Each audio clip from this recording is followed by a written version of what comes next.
भावये पवमान नदनं भावये पवमान नदनं भावये पवमान नन्दनं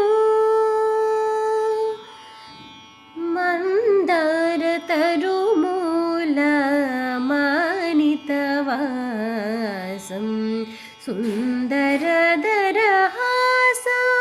हरिदासं मन्दारतरुमूलमानितवासं सुन्दरदरहासं हरिदासं भावये पवमाननदनं भावये पवमाननन्दनं।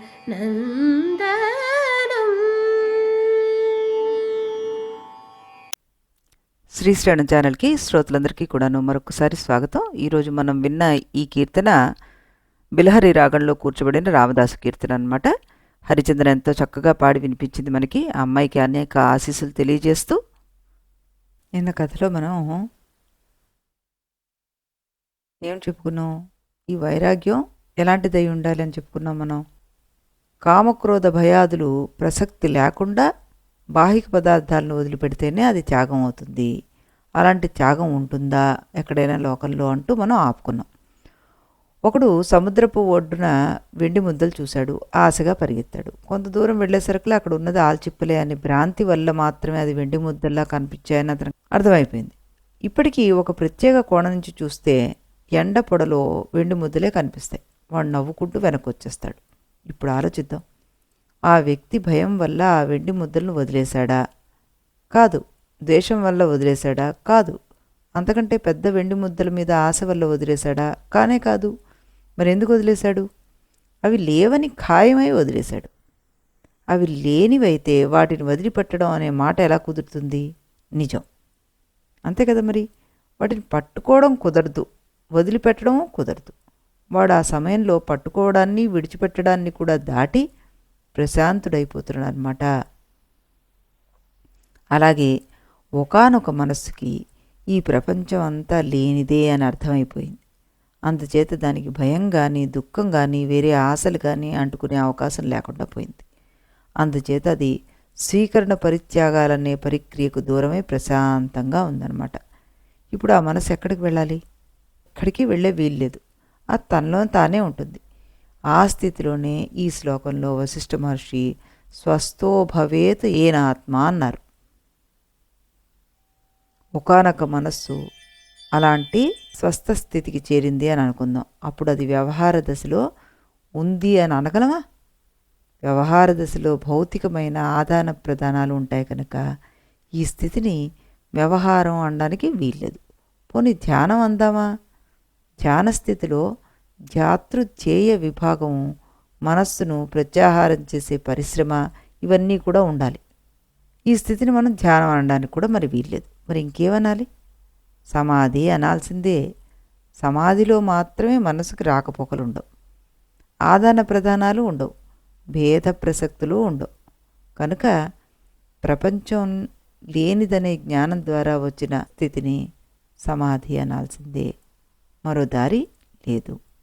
అయితే ఇటువంటి సమాధి స్థితి మనసుకు అందాక ఆ శరీరంలో ఏదో ప్రారబ్ధ శేషం చేత వ్యవహారాల్లో అది పండిందనుకుందాం. అప్పుడు ఆ మనస్సు ఆ వ్యవహారాలన్నీ సత్యం అనుకుని వ్యవహారాలని చేస్తుందా? మరి చేయదుగా. వ్యవహారాలు జరిగేటప్పుడు కూడా దాని జ్ఞానం సుస్థిరంగానే ఉంటుంది. అంటే దాని సమాధి స్థితి కూడా సుస్థిరంగా ఉన్నట్లే లెక్క.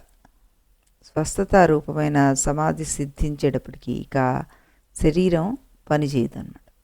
పని చేస్తుందా చెయ్యదా అనేడానికి కూడా విలువలేదు. కనుక సమాధిలో ఉన్న జ్ఞాని గొప్పవాడా, వ్యవహారంలో ఉన్న జ్ఞాని గొప్పవాడా అనే ప్రశ్నకి అర్థమే లేదు. ఎలా ఉన్నా సరే జ్ఞాని జ్ఞానే అనేదే రెండవ సమాధి నిర్వచనం ద్వారా వశిష్ఠ మహర్షి చెప్తున్నారనమాట. ఈ 2 నిర్వచనాలు చెప్పిన తర్వాత ఉపపత్తులను వివరించిన తర్వాత వశిష్ఠ మహర్షి రాముడితో ఒక విచిత్రమైన మాట అన్నారు. రామ, మనస్సును వాసనలతో నింపుకుంటే అది రాగద్వేషాలకు లోనే గిరగిరా తిరుగుతూ ఉంటుంది. ఆ తిరుగుళ్ళు మధ్యలోనే ఒక్కొక్కసారి కొంతసేపు సుషుప్తిలో పడిపోతుంది. ఆ దశలో ఏ చలనాలు ఉండవు, దానికి ఏ కోరికలు ఉండవు. అయినా అది సమాధి కానే కాదు. ఎందుకంటే ఆ సుషుప్తిలోనే మళ్ళీ వేల వేల సార్లు మెలకు వచ్చేందుకు అవకాశాలు, కావలసిన బీజాలు దాగి ఉన్నాయి. సామాన్య జనులు చేసే సాధనలన్నీ సుషుప్తి వంటివే. ఇదొక మార్గం. అలా కాకుండా మనస్సులోని వాసనలన్నింటినీ ప్రక్షాళన చేసుకుంటే, లోపలి రాగద్వేషాలను తొలగించుకుంటే ఒక ఆనంద స్థితి ఏర్పడుతుంది. అది మోక్షం. ఇది 2వ మార్గం. ఈ 2 మార్గాల్లో నీకు ఏది కావాలంటే దాన్ని పట్టుకో. ఆ మాట అన్నాక వశిష్ఠుడు ఈ మాటల మీద ఇంచుమించుగా 50 శ్లోకాలు పైగా వ్యాఖ్యానం చేశారనమాట. వాసన నిర్మూలనకి కొన్ని ఉపాయాలని స్థూలంగా ప్రస్తావన చేశారు ఆయన. వాసన తొలగిన వారు ఎలా ఉంటారో కొన్ని గుర్తులు చెప్పారు. అక్కడ ఒక రత్నం వంటి శ్లోకం ఒకటి ఆయన పొందుపరిచారు. దాన్ని మనం చెప్పుకుందాం. ఆత్మవత్ సర్వభూతాన్ని పరద్రవ్యాన్ని లోష్ఠవత్ స్వభావాదేవ న భయాత్ యహ పశ్యతి సపశ్యతి అన్నారు. ఈ శ్లోకం మనకి 56వ సర్గలో 49వ శ్లోకం అన్నమాట. భయం వల్ల కానీ, ఏదో పై పదవి వస్తుందనే ఆశ వల్ల కానీ, కీర్తి కోసం కానీ కాకుండా సహజసిద్ధంగానే ఎవడైతే ఇతర జీవులందరినీ తనతో సమానంగా చూసుకోగలడో, ఇతర పదార్థాలను మట్టిగడ్డలా చూసుకోగలుగుతాడో వాడే నిజంగా చూసేవాడు, వాడిదే అసలైన చూపు అన్నాడు వశిష్ఠ మహర్షి. అలాంటి స్థితిని సంపాదించుకోమని ప్రోత్సహిస్తున్నారు ఆయన. అలాంటి స్థితి అందుకున్న జీవుడికి పాపము పుణ్యము 2 అంటవు, రాగము ద్వేషము వాడిని అసలు అంటవు అంటూ చెప్తున్నారనమాట. 57వ సర్గలో వశిష్ఠుడు ఒక కొత్త దారి తొక్కారు. ఇప్పటిదాకా ఈ ప్రపంచం లేనిది అని గొంతెత్తి చెప్పిన వశిష్ఠుడు లేనిదై కూడా ఉన్నట్టు కనిపిస్తున్న ఈ ప్రపంచాన్ని సాధకుడు ఏ దృష్టితో చూడాలో వివరించడం కోసం ఇలా అన్నారు. ఏమని? రామా, మిరియపు గింజ పంటి కింద వేసుకుని నమిలేవు, నాలిక చుర్రుమంది. ఇప్పుడు ఆలోచించు, మిరియం అంటే ఇందాక నీకు కనిపించిన నల్లని రూపమా, లేక ఇప్పుడు నీ నాలిక రుచి చూపించిన కారపొక్కుడమా? నోటిలో ఉప్పుగడ్డ వేసుకున్నాం, నాలిక ఉప్పు తగిలింది. ఇప్పుడు ఆలోచించు, ఉప్పు అంటే ఇందాకటి గులకరాయి వంటి రూపమా, ఇప్పుడు నాలికకు తగిలిన ఉప్పదనమా? వాదాలు ఎన్ని చేసినా ఉప్పదనమే ఆ రాయి అయింది, ఆ కారమే మిరపగింజ అయింది. అది చెప్పక తప్పదు మనకి. తెలివిగల వంటవాడు మిరియం యొక్క ఆకారాన్ని చూసి కారం అనే గుణాన్ని గుర్తించి వంటలో ఎన్ని మిరియాలు వేయాలో అన్నే వేస్తున్నాడు. గులకరాళ్ల వంటి ఉప్పును చూసి ఉప్పు ఎంత కావాలో అంతే వేస్తున్నాడు. అలాగే సాధకుడైన వాడు ఈ ప్రపంచంలో ఏ పదార్థాన్ని చూసినా వాటిలో అంతర్గతంగా అనుస్యూతంగా ఉన్న చిద్రూపాన్ని గుర్తించడం నేర్చుకోవాలి. కనిపిస్తున్న ఈ ప్రపంచమంతా పరమాత్మ యొక్క వివర్త స్వరూపం కనుక ఇక్కడ కనిపించే ప్రతి పదార్థానికి అధిష్టానంగా ఆధారంగా పరమాత్మ పదార్థం ఉండి తీరాల్సిందే. కనుక వంటవాడు గింజను చూసి కారాన్ని గుర్తించినట్లుగా సాధకుడు ప్రాపంచిక పదార్థాలను చూసి వాటికి అధిష్టాన సత్స్వరూపాన్ని గుర్తించడం నేర్చుకోవాలి. ఒక మాటలో చెప్పాలంటే అంతా బ్రహ్మమయం అనే భావన రావాలి. అంతా బ్రహ్మమయం అన్నప్పుడు అంత అనే పదార్థం ఒకటి వేరుగాను, బ్రహ్మ అనే పదార్థం మరొకటి వేరుగాను ఉన్నట్లుగా శబ్దప్రయోగం కనిపిస్తుంది. శబ్దప్రయోగం అలాగే ఉంటుంది.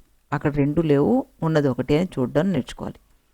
ఈ నేర్పు కావాలి అంటే ప్రణవోపాసన చేయాల్సిందే. ఈ విషయం నీకు స్పష్టంగా తెలిసేందుకు సురగుడు అనే కిరాతరాజు చేసిన సాధన ఎలా సాగిందో నీకు చెప్తాను అంటూ సురఘ చరిత్ర చెప్తున్నారు ఆయన. గాది చరిత్రకు వెనకాల జ్ఞానప్రాప్తికి కావలసిన రకరకాల సాధనోపాయాలను, జ్ఞానం వచ్చే ప్రక్రియలను జనక మహారాజు కథగా, బలిచరిత్రగా, ప్రహ్లాద కథగా వివరించారు. గాది చరిత్రలో జ్ఞానానికి ప్రధాన ప్రతిబంధకమైన మాయాస్వరూపాన్ని వివరించారు. గాది వృత్తాంతం తర్వాత యోగ ప్రక్రియల సహాయంతో జ్ఞాన సాధనోపాయాలను వరుసగా వర్ణించుకుంటూ వస్తున్నారు. వాటిలో ఉద్దాలక చరిత్ర పూర్తి చేశాం మనం. అది నామమాత్రపు కథ. ఇది మొత్తం అంతా సాధనా ప్రక్రియల వివరణే అన్నమాట. అయితే దీనిలో సాధకుడు మీసాలు రాకముందు వైరాగ్యం కలిగిన ఉత్తమ సంస్కారి, అలా కాకుండా కొంతకాలం సంసారం చేసి రాజ్యం చేసి యుద్ధాలు చేసి పైన కింద పడిపోతున్న మధ్య వయస్కుడి సాధనా ప్రక్రియ ద్వారా మరికొన్ని రహస్యాలను అందించడం కోసం వశిష్ఠులు వారు ఈ సురఘు వృత్తాంతంలోకి మనం తీసుకెళ్తున్నారు. హిమాలయాల్లో కైలాస పర్వతానికి దగ్గరలో హేమజట్లు అనే కిరాత జాతి ఒకటి ఉండేది. వాళ్ళ రాజు సురఘుడు. ఇతడు మంచి మేధావి, బహుముఖ ప్రజ్ఞానశాలి, మంచి పరిపాలనా దర్శకుడు, మంచి కవి, కళాప్రియుడు, యుద్ధవీరుడు. వాటితో పాటు దైవభక్తి కూడా ఉన్నవాడనమాట. ఇలా అనేక రకాల ప్రజ్ఞలు ఉండడం వల్ల అతని రాజ్యం పెరిగింది. అతనికి తన ప్రజల మీద అదుపు చాలా గట్టిగా ఉండేది. అలా జరుగుతూ ఉండగా వయసు పొద్దు కొంచెం పక్కకు వారింది. జుట్టు కొంచెం తెల్లబడ్డం మొదలుపెట్టింది. ఆ దశలో ఒకరోజు అతనికి ఒక కొత్త ఆలోచన వచ్చిందనమాట. నేను చాలా కాలంగా రాజ్యం చేస్తున్నాను. ఈ రాజ్యపాలనలో భాగంగా కొంతమందిని కష్టపెట్టవలసి వస్తుంది, కొంతమందిని దండించాల్సి వస్తుంది, కొంతమందిని ఆదేశించాల్సి వస్తుంది, మరి కొంతమందిని రక్షించాల్సి వస్తుంది. పరిపాలన అన్నాక ఇవి తప్పవు. ఇవి లేకపోతే ప్రజల్లో హద్దు ఉండదు. ఈ నాటకంలో నా పాత్ర లాంటిది. కానీ ఈ ప్రక్రియలో ప్రజాశిక్షణాదుల వల్ల పాపం రాకుండా ఉండగలదా? అన్ని శిక్షలు సరిగానే వేశామని చెప్పగలమా? రాజ్యాంతే నరకం ధ్రువం. రాజ్యపాలన పూర్తయ్యాక నరకం ఖాయం అన్నారు పెద్దలు. ఎంతటి వాడికైనా రాజ్యం చేశాక నరకం తప్పదు. నా గతి ఇంతేనా? స్వర్గరాజుకి ఏ సమాధానాలు దొరక్క అంతర్మథనం చాలా రోజులు సాగిపోయిందనమాట. ఇలా ఉండగా ఒక రోజున ఆ రాజుగారి ఇంటికి మాండవ్య మహాముని వచ్చారు. రాజుగారు ఆయనకి బాగా సపర్యలు చేసి తన సందేహాలను ఆయన ముందు పెట్టారన్నమాట. అయ్యా, కొంత పుణ్యము కొంత పాపము అనే చక్రం నుంచి నేను తప్పించుకునే ఉపాయం లేదా అంటూ అడిగారు.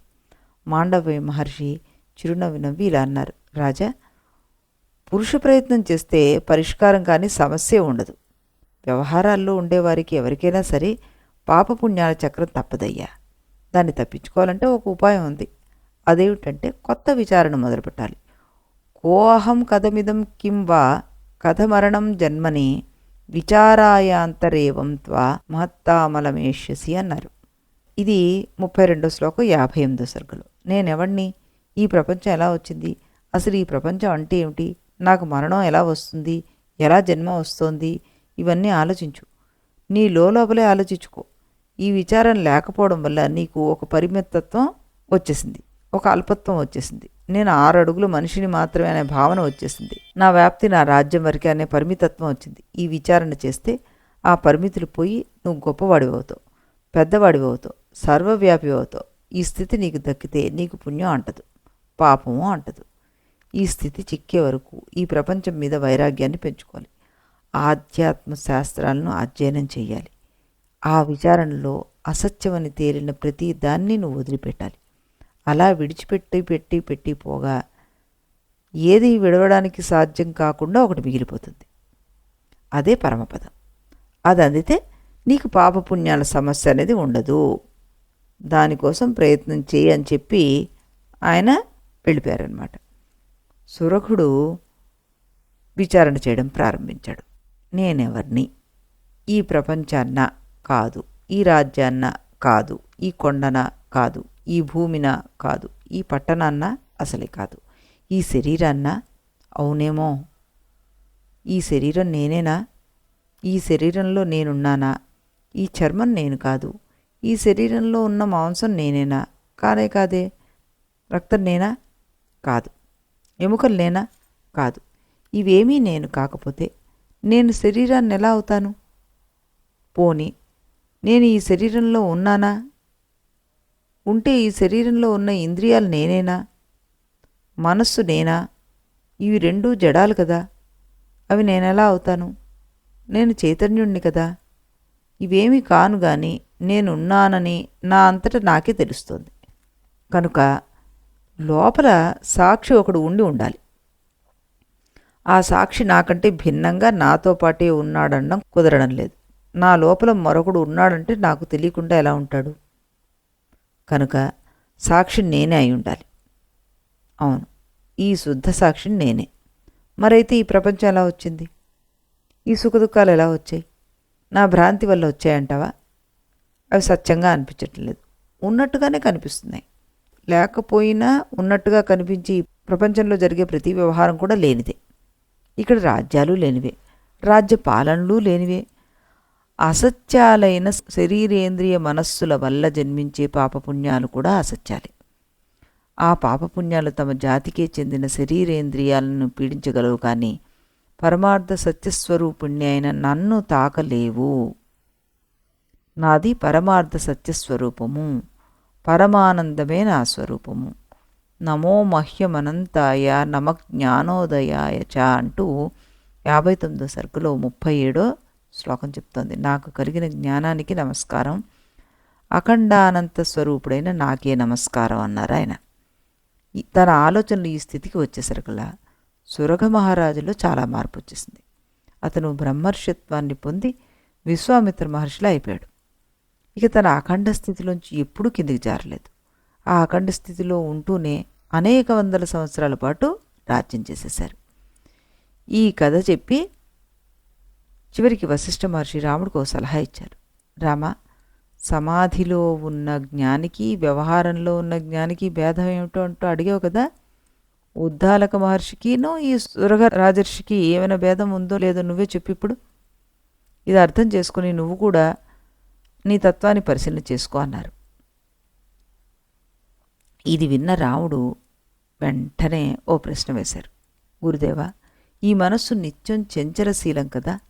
ఒకసారి విచారణ చేసుకున్నంత మాత్రాన ఆ నిర్ణయం మీద మనసు అంత నిశ్చలంగా ఉండిపోవడం సాధ్యమేనంటారా అంటూ ప్రశ్న వేశారు. దానికి సమాధానంగా వశిష్ఠుల వారు ఏం చెప్పారు? రామా, నీ సందేహం తీరేందుకు సురగ మహారాజు జీవితంలో ఇందకటి స్థిర నిశ్చయ స్థితి తర్వాత జరిగిన ఒక చిన్న సంఘటన చెప్తాను విను అంటూ చెప్తున్నారు వశిష్ఠుల వారు. ఆ రోజుల్లోనే పారసీక దేశానికి పరిగుడు అనే రాజు ఉండేవాడు. ఆ పరిగుడు ఈ సురగుడికి చాలా మంచి మిత్రుడు అనమాట. పరిగుడు సామాన్యుడు కాడు. అతని గొప్పతనం గురించి తెలియడానికి ఒక సన్నివేశాన్ని చెప్తాను, ముందు అది విను. ఒకప్పుడు పారసీక దేశంలో అనావృష్టి ఉండేది, కరువు వచ్చింది. ఆ దెబ్బకి చాలామంది ప్రజలు మరణించారు. రాజుగా ఉన్న పరిగుడు కరువు నివారణ చర్యలు చాలా తీసుకున్నాడు, కానీ ఇవేవీ ఫలించలేదు.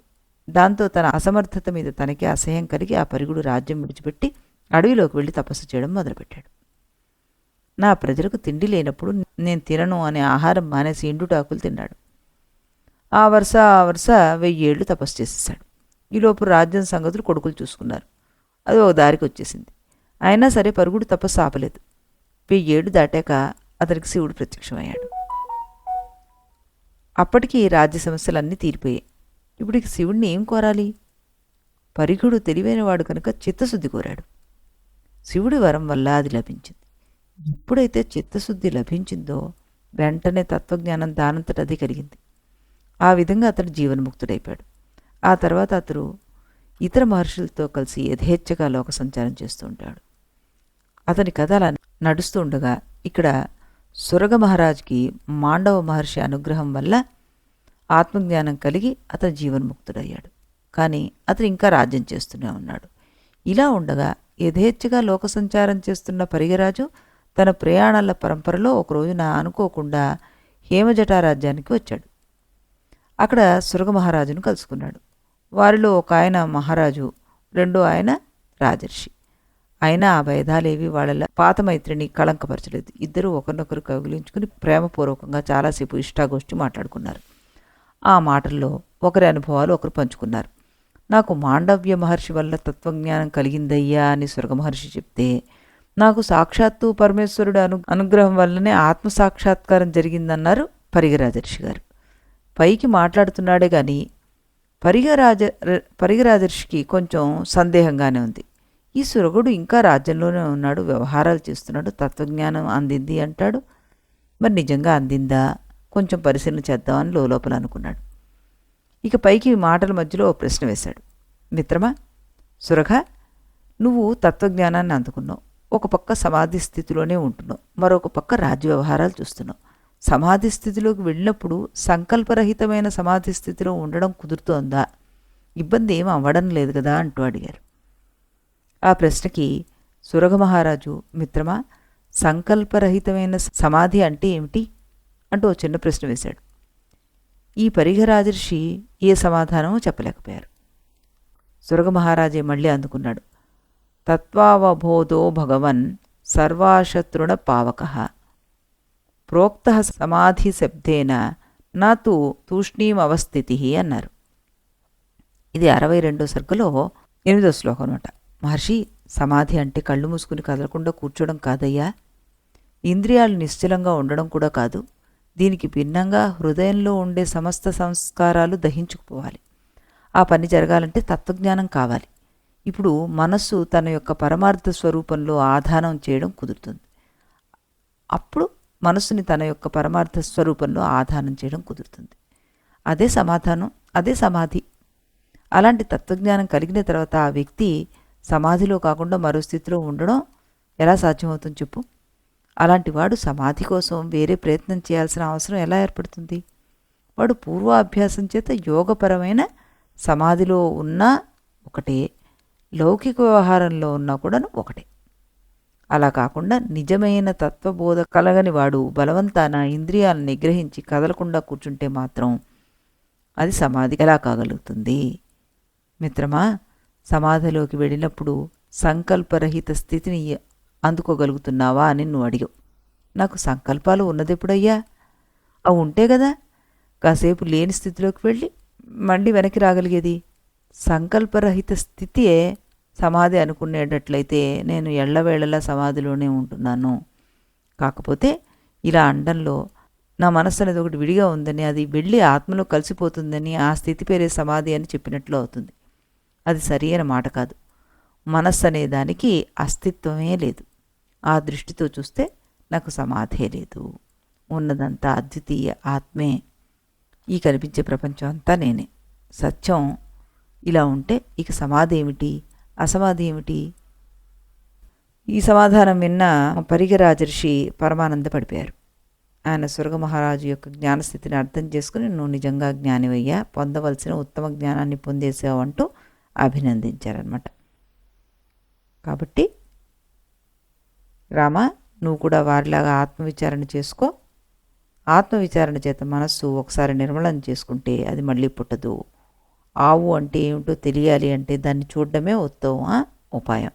అలాగే ఆత్మ అంటే ఏమిటో తెలియాలి అంటే ఆత్మానుభూతిని పొందాల్సిందే, వేరే ఉపాయం లేదు అంటూ ఆయన చెప్పారన్నమాట. తర్వాత మనకి 65వ సర్గలో భాస విలాసోపాఖ్యానంలో ఆయన ప్రవేశిస్తున్నారు. ఇది కూడా మనకి నామమాత్రపు కథే. దీని గురించి మనం రేపు చెప్పుకుందాం. మళ్ళీ రేపు ఇదే సమయానికి ఒక రాముని వారి కీర్తన విన్న తర్వాత అప్పుడు ఈ భాస విలాసోపాఖ్యానాన్ని గురించి విందాం. అంతవరకు సెలవు.